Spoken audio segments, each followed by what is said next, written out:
গরমে হাঁসফাঁস অবস্থা। কি করব ভাবতে ভাবতেই মনে পড়ে গেল পুরোনো দিনের একটা রেসিপি। তেঁতুল ভিজিয়ে নিয়ে চটকে তেঁতুলের কাঠটা বের করে নেব। সাদা তিল শুকনো খোলায় মুচমুচে করে ভেজে ঢেলে ঠান্ডা হতে দেব।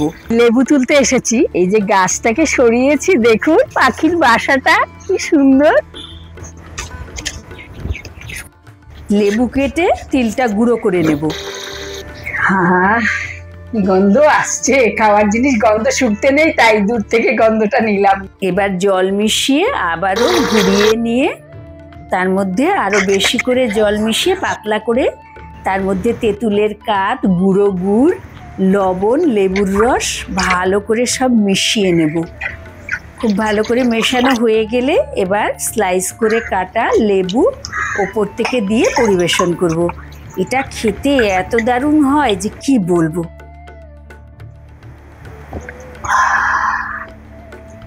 এই গরমে অমৃত। কফি না